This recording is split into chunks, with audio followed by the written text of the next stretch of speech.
எல்லாருக்கும் வணக்கம். இன்னைக்கு நம்ம வீடியோவில் என்ன பார்க்க போகிறோம்னா, அதாவது எங்கள் ஊர் கம்மாயில் ஏற்கனவே மீன் பிடிச்சதை நான் போட்டிருக்கிறேன். இது இன்னொரு கம்மாய், அதாவது எங்கள் வீட்டுக்கு பக்கத்தில் இருக்கிற கம்மாயில் இன்னைக்கு வந்து மீன் பிடிச்சாங்க குத்தை எடுத்தவங்க. இந்த கச்சப்பொடி வந்து ரொம்ப நல்லா இருக்கும் குழம்பு. எங்கள் பிள்ளைகளுக்குலாம் ரொம்ப பிடிக்கும். அதுவும் நல்லா உசுரோட ஃப்ரெஷ்ஷாக பிடிச்சி கொண்டு வந்து சுத்தம் பண்ணி குழம்பு வச்சு சாப்பிட்டா அவ்வளோ நல்லாயிருக்கும். அம்மா இது நல்லா இருக்குமாம்பாங்க. ஏன்னா நம்ம வந்து அங்கெல்லாம் வந்து கடல் மீன் தான் வாங்கி சாப்பிட்றோம். ஐஸில் போட்டு வந்த மீன் எப்போவோ பிடிச்சி ஐஸில் போட்டு கொண்டு வருவாங்க, அதை தான் சாப்பிடுவோம். அதில் வந்து அவ்வளோ டேஸ்ட் இருக்காது. அதையே சாப்பிட்டுட்டு இந்த மீனை வந்து சாப்பிட்டோன்னா ரொம்ப வித்தியாசமாக இருக்கும். அதனால் இன்றைக்கி ஃப்ரெஷ்ஷாக கச்சப்பொடியை குழம்பு வச்சு பிள்ளைகளுக்கு கொண்டுட்டு போய் ஊருக்கு. அதுதான் இன்றைக்கி வீடியோ. கச்சப்பொடி மீன் எப்படி குழம்பு வச்சோம் அப்படிங்கிறத வீடியோக்களை போய் பார்க்கலாம் வாங்க. அதுக்கு முன்னாடி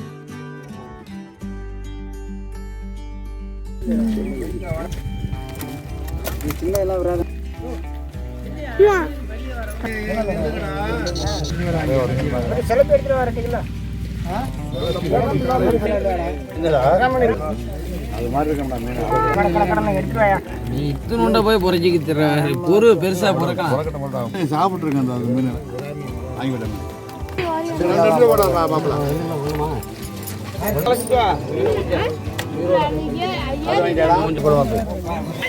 சிலேபி இடம் விழுந்தா விழுகட்டு விடுங்க,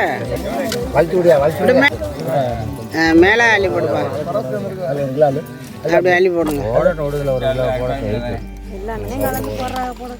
சிலேபி எல்லாம் விழுந்தா விழுகட்டு போடுங்க.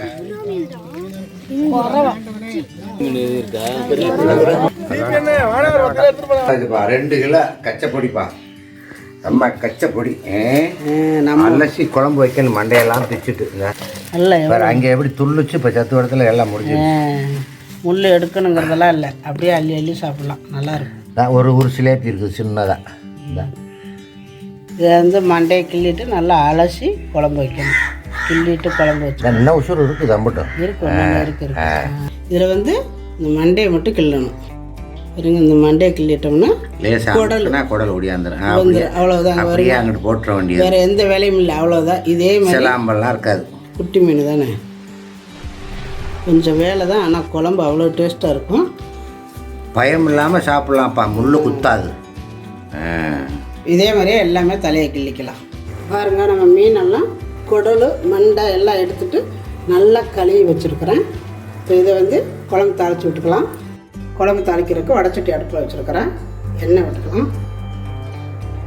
நாங்கள் எப்போவுமே சிம்பிளாக ஒரு குழம்பு வைப்போம் வீட்டில், கிராமத்துலலாம். அந்த மாதிரி குழம்பு தான் இன்றைக்கி நான் வைக்க போகிறேன். ரொம்ப சிம்பிளாக வைக்கிறது இது, ஆனால் டேஸ்ட்டு அவ்வளோ நல்லாயிருக்கும். எண்ணெய் காஞ்சது, சோம்பு, கொஞ்சமாக வெந்தயம், அவ்வளோதான் அதுக்கு போடுறது. சோம்பு வெந்தயம் நல்லா செவந்துருச்சு. ஒரு 10 பல்லு பூண்டு எடுத்து 1-2 நச்சு வச்சுருக்கேன். அதை சேர்த்துக்கலாம். பூண்டு வந்து எண்ணெய்க்குள்ளேயே நல்லா வேகணும். இந்த மாதிரி தான் நாங்கள் சிம்பிளாக செய்கிற குழம்புக்கெல்லாம் இது மாதிரி தான் செய்வோம், நல்லாயிருக்கும். இப்போ வெங்காயம் வெட்டி வச்சு வெங்காயத்தை சேர்த்துக்கலாம்.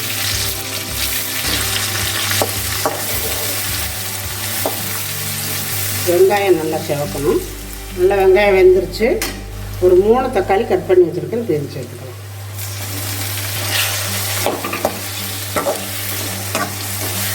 நல்லா சீக்கிரமாக வதங்குறதுக்கு கல் போட்டு இது வந்து நல்லா கிரேவி மாதிரி வரணும். அந்த அளவுக்கு இந்த தக்காளி வேகணும், நல்லா வேகட்டும். ஓரளவு நல்லா வதங்கிடுச்சு. 3 ஸ்பூன் போட்டுக்கிறேன் மிளகாத்தூள், 5 மிளகு மஞ்சள். இது இந்த தக்காளி கூட தான் சேர்ந்து வேகும் பொழுது இந்த மிளகாத்தூள் பச்சை வாசமெல்லாம் போயிடும். போட்டு கொஞ்சம் நேரம் அந்த மாதிரி விட்டுட்டு அதுக்கப்புறம் மல்லித்தூள் போடணும். மல்லித்தூள் ஒரு 3 ஸ்பூன் போட்டேன். நல்லா அந்த மாதிரி எண்ணெயிலே இதெல்லாம் போட்டு பிரட்டிடும். அப்போ எந்த குழம்புமே பச்சை வாசம் இல்லாமல் நல்லாயிருக்கும், சீக்கிரம் வதங்கிடும். வேறு கொஞ்சமாக தண்ணி,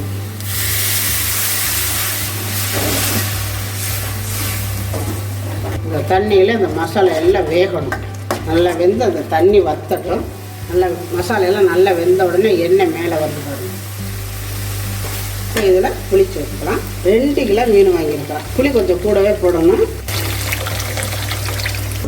எந்த அளவுக்கு உங்களுக்கு குழம்பு தேவையோ அந்த அளவுக்கு கொட்டி வச்சுக்கலாம். இப்போ உப்பு போட்டுக்கலாம். இது வந்து நான் இந்த அளவுக்கு குழம்பு சேர்த்து வச்சுருக்கிறேன். இது நல்லா கொதிக்கட்டும். பார்த்திங்கன்னா மீன் குழம்பு நல்லா கொதிச்சிருச்சு பாருங்கள். கொதித்து எண்ணெயெல்லாம் பிரிஞ்சிருச்சு. இப்போ மீனை போட்டுக்கலாம். இப்போ நம்ம கழுவி சுத்தம் பண்ணால் கச்சப்பொடி குழம்புல போட்டுக்கலாம்.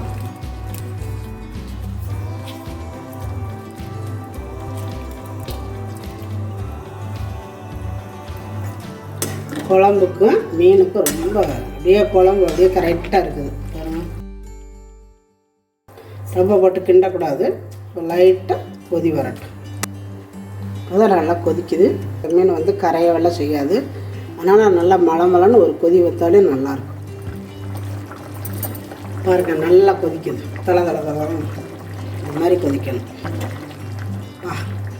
மீனை பார்க்கையிலே இப்படியே எடுத்து நம்ம சாப்பிடணும். இதில் எதுவுமே ஒதுக்குறது இருக்காது. ரொம்ப நல்லா இருக்கும் இந்த கச்சப்பொடி. அதனால தான் கஷ்டப்பட்டுனாலும் அதை வாங்கி சுத்தம் பண்ணி குழம்பு வச்சு எப்படியாவது ஊருக்கு கொண்டு போய் பிள்ளைகளுக்கு கொடுத்துடணும்னு ஒரு ஆசை. எனக்கு இந்த குழம்பு ரொம்ப பிடிக்கும். இது வந்து ஒரு 3-4 இறுதி வச்சு சாப்பிட்டேன்னு வைங்களா, அவ்வளோ அருமையாக இருக்குங்க.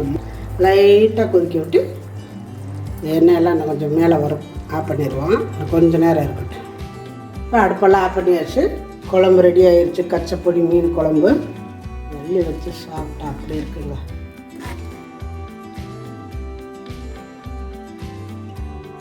இது பாருங்க, நம்ம மரத்தில் காய்ச்ச முருங்கைக்காய் எவ்வளோ நீளம் பாருங்க. 3 அடி நீளம் இருக்குதுங்க. இப்போ ஊருக்கு எடுத்துகிட்டு போகிறதுக்கு பாருங்கள் இந்த பேஷனில் ஊற்றி இருக்கிறா.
இப்போ கோயம்புத்தூர் வந்தாச்சு.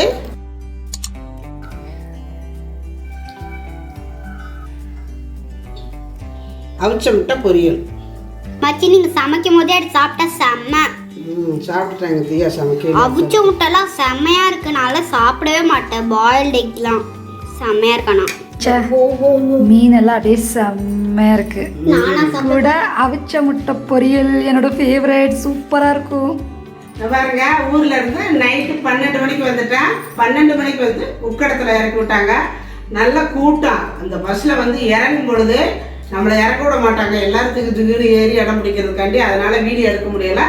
வீட்டில் வந்து எல்லாம் தூங்கிட்டு இருந்ததுனால பிள்ளைங்களாம் வீட்டில் வந்து எடுக்க முடியல. அதனால நைட்டு நான் 12 மணிக்கே வந்துட்டேன். பிறகு இப்போ மீன் குழம்பு அவிச்ச முட்டை பொரியல் சாப்பிட போகிறோம். நல்லா இருக்குது. எங்கள் பிள்ளைங்களாம் சாப்பிட்டு பார்த்துட்டு ரொம்ப நல்லா இருக்குமான்னாங்க.